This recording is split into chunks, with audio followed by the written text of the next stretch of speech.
Welcome everyone to Motor City Fantasy Football, and today we're going to be talking about two QBs that each and every one of you should be drafting in your one QB redraft leagues if you want to be a league champion. We're not saying that these other QBs are bad or they won't give you some success, but if you want to be a league champion, you need to make sure that you are getting value, as much value as you can at each and every draft pick that you have. And today we're going to be talking about two quarterbacks that are going to give you extreme value at the position and help you to win those leagues. So the first quarterback we're going to be talking about today is Kyler Murray. Right now on Sleeper, Kyler Murray is going around at pick 83 in round 7 in a 12-team league, round 9 and 10-team leagues, and he's going off as QB9. QB9, pick 83 on average. For a potential league winner at the QB spot? Absolutely. Let me give you some statistics. So last year, Kyler comes back from his injury where he plays the last 8 games of the season.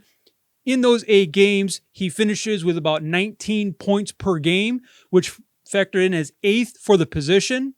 And if he would have played 17 full games that season, he would have been the 6th best fantasy football quarterback of the year.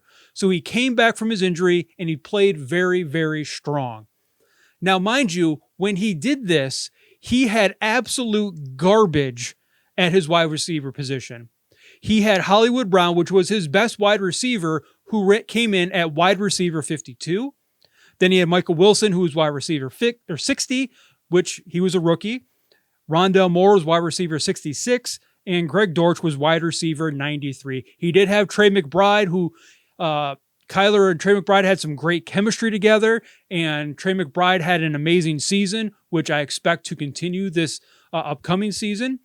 But I fully believe that Kyler Murray is going to be getting back to the seasons he had in 2021 and 2020, where he was lighting up fantasy football. In 2021, he averaged 22.2 fantasy points per game, which was 4th at the position.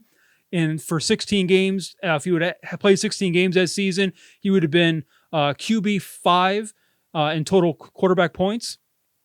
And in 2020, he averaged 24.4 fantasy points per game, which would have been 5th that year, which was just a crazy year for quarterbacks in fantasy.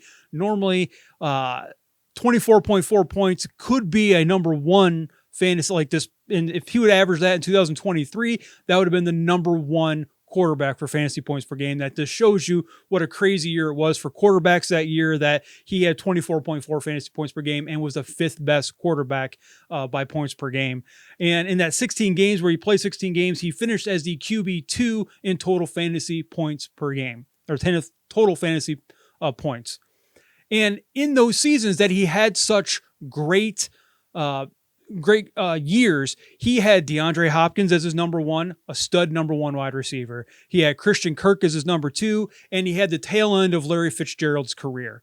Now, that's a significantly better wide receiver room than he had last year with Hollywood Brown, Michael Wilson, and Rondell Moore. And why I believe that he's going to return to those numbers is that now in his wide receiver room, he has Marvin Harrison, who is a legit number 1. And I understand that he is a rookie and it may take a little bit of time to get up to speed and to get fully going into the season. But I fully believe that even if Marvin Harrison is having a bad year as a rookie, he's still going to be significantly better than Hollywood Brown's wide receiver 52. We're also going to have Michael Wilson coming back. It's going to be his 2nd year. And so he should see a good bump in his production this year. Him and Kyler were really starting to mesh and come together those last couple games of the season last year. And I expect that to continue. So I expect Michael Wilson to take a step up. He was wide receiver 60 last year. I expect him to be somewhere in the wide receiver 30 to 40 this year, potentially make it into the 20s if he has a really good year. And we also have Zay Jones coming over from Jacksonville. And he had a couple good years in Jacksonville. He's been a steady wide receiver his career, but he's definitely going to be better than Rondell Moore's wide receiver 66. I would expect Zay Jones to be in that wide receiver 35 to 45 range this year. So we can see that Kyler Murray is going to have a significant bump in the production that he's going to get out of his wide receivers. He's got a stud tight end in Trey McBride that I believe he's going to continue to build his rapport with and potentially have an even better year this season than he had last year.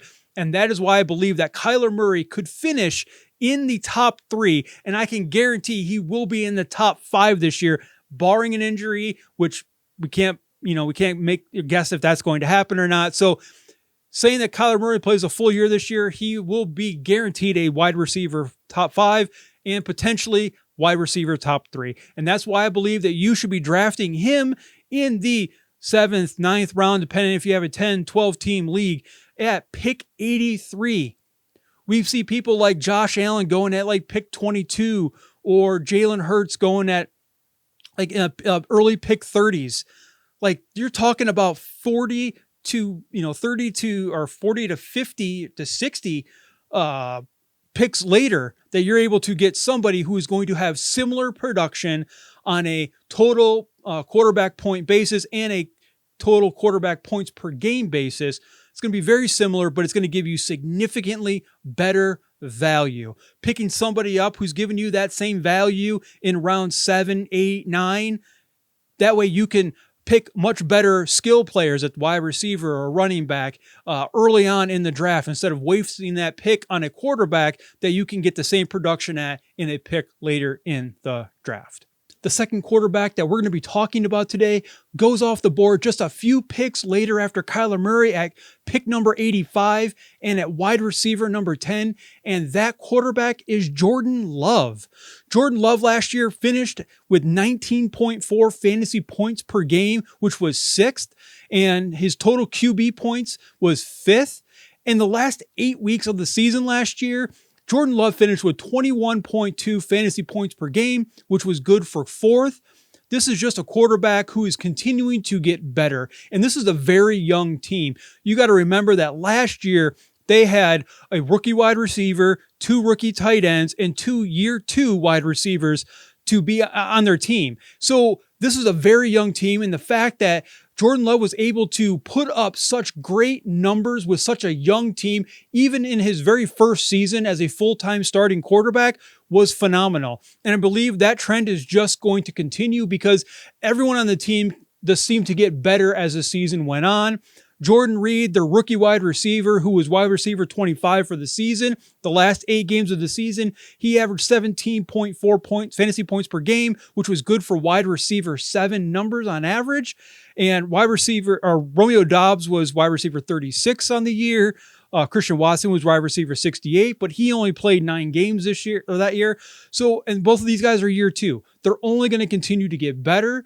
Jordan Reed is going to get better. I wouldn't doubt seeing that Jordan Reed finish in the wide receiver 13 to 19 range this year. I wouldn't doubt if Romeo Doubs moves up into the wide receiver 25 to 30 range. And if Christian Watson is able to stay and have a full healthy season, him being in that wide receiver 25 to 35 range as well, which is going to be amazing to have 3 wide receivers on your team in the top 35, 1 in the top 20. Like, that would be a great, huge year for Jordan Love. And I believe that is something that's going to happen. I think the running back room is better this year than it was last year, which is going to help their wide receivers in taking pressure off the coverage that they're going to face and give them softer coverage to run routes against. So because of these things, I believe Jordan Love is going to have an amazing year.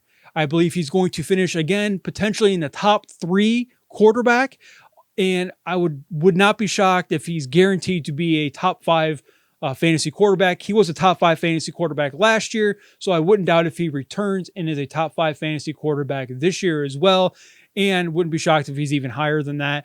And again, you're getting him at wide receiver 10. You're getting him at pick 85 on average, which means you're getting significant value at the quarterback position. You're getting the same or very similar quarterback output at that position late in the draft as you would by drafting one of the higher end quarterbacks significantly earlier. This allows you to get better players earlier in the draft and still have the same quarterback output at the quarterback position with a much later pick And this is going to help you to win your fantasy league. So let me know what you guys think. Do you think that I'm just full of it and I'm crazy? Or do you think that Kyler Murray and Jordan Love have the potential to be top 3 fantasy quarterbacks this year and help you win your league? Until next time, everyone, see ya.